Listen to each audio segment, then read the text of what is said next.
Buenas tardes, mi nombre es Kevin Daniel Santiago Guarneros y me encuentro estudiando el noveno cuatrimestre de la carrera de Derecho en el Centro de Estudios Superiores de la Nueva Escuela Tecnológica Plantel Texcoco.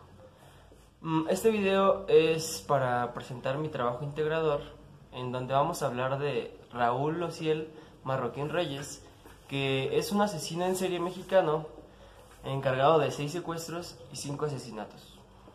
Mejor conocido como el sádico. Para relacionar la materia de criminología con este proyecto integrador, voy a hablar de un estudio que creó el Dr. Joel Norris, en donde se basa en 7 fases por las cuales atraviesa la mente de un asesino en serie. Comenzando por la primera fase, que es la fase de aura. Aquí el asesino serial entra en una dimensión desconocida, en donde experimenta fantasías sexuales, violentas y sádicas.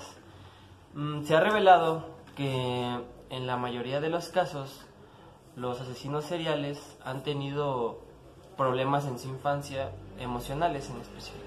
Raúl Ociel, el sádico, nació el 1 de septiembre de 1980 en Tampico, Tamaulipas. Cursó la carrera de medicina militar y entró al ejército durante 4 años como sargento primero. Después comenzó su carrera criminal. Después de esto, el sádico se muda de Tampico a la Ciudad de México, donde iniciaría su primera fase, que es la fase aura. La segunda etapa es la etapa de pesca, que consiste básicamente en donde el asesino busca una víctima en específico. Esta víctima tiene que cumplir las fantasías ya mencionadas. Posteriormente, busca un lugar donde realizar el asesinato, y también ese mismo lugar tiene que ser seguro para esconder el cuerpo. Para el sádico, las víctimas eran personas homosexuales y el lugar donde desarrollaba el asesinato eran los hoteles mismos de la Ciudad de México.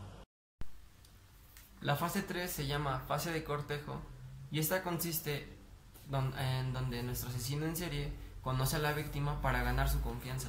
Cabe recalcar que esta fase es opcional. Si nuestro asesino no logra ganar la confianza, puede regresar a la fase 2 y buscar una nueva víctima. El sádico acudía a bares homosexuales de la Ciudad de México para conocer a personas gay y hacer las víctimas de él. Estas personas tenían que cumplir con un estatus económico. Si no cumplían con ese estatus económico, no cumplían con la fantasía del sádico. Entonces no eran candidatos para ser víctimas.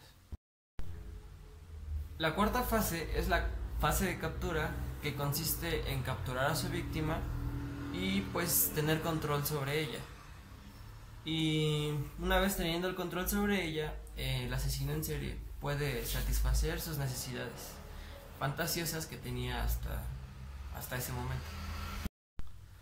En esta fase 4, que es la fase de captura, nuestro personaje, el sádico, llevaba a sus víctimas a un hotel de la Ciudad de México para posteriormente atarlos y secuestrarlos. Después de ser capturadas las víctimas, el sádico pedía un rescate para liberar a las víctimas. Este pago lo pedía a las cuentas bancarias de la misma víctima. Nos trasladamos a la fase culminante del ciclo, es la fase 5, el asesinato. En esta fase, el asesino consume el hecho delictivo en donde asesina a la víctima y es tanta su satisfacción al crear el hecho delictivo que incluso puede experimentar orgasmos para celebrar su triunfo. En esta fase del asesinato, escucho tu voz. En esta fase del asesinato, el sádico ataba las manos de sus víctimas con pedazos de corcho y les ponía un listón rojo en el cuello. Eso era su modo operandis, o con lo cual cumplía su satisfacción. Después de eso, los ataba con una soga en el cuello y los estrangulaba. Seguimos con la fase 6, que es la fase tótem.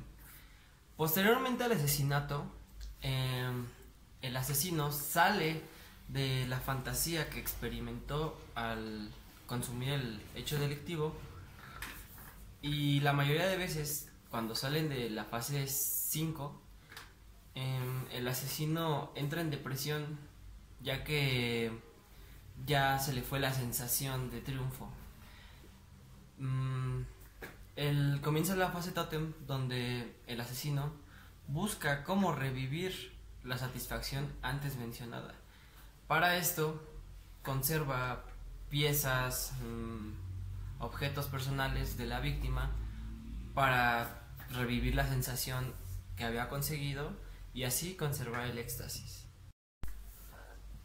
El sádico conservaba las credenciales como tótem después de asesinar a sus víctimas. Concluimos con la fase 7, que es la fase de depresión. Esta consiste en donde el asesino, después de cometer el asesinato, entra en un trance de depresión. Esto debido a que no cumple su fantasía al 100% o como él quería. Entonces es tanta la depresión que incluso puede llegar a suicidarse. Después de esta fase de depresión, vuelve a entrar a la fase aura, que igual puede durar semanas, días o meses. Entra en la fase aura de nuevo con el fin de completar su fantasía al 100% como él lo deseaba. El sádico tenía el mismo modo operandi con las víctimas que conseguía. Una vez que acababa con una, regresaba a buscar a los bares homosexuales, a su siguiente víctima, y así poder completar su fantasía al 100%. A excepción de un caso. De 5 víctimas que tuvo, a una solamente le cortó la frente, creando una estrella en su frente, con el fin de desviar la investigación y perder la pista. La conclusión a la que llego es que es importante que relacionemos la criminología con el derecho penal, ya que en base a eso nos apoyaremos de peritos para desarrollar una buena investigación y tener una mejor defensa. El caso del sádico es un claro ejemplo de nuestro sistema penal acusatorio y su efectividad.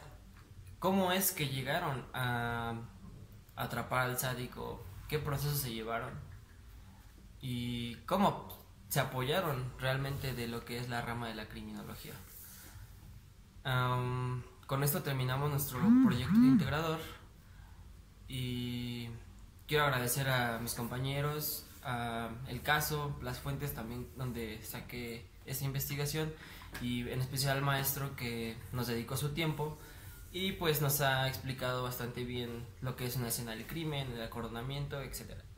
Entonces, con esto concluimos y sería todo de mi parte.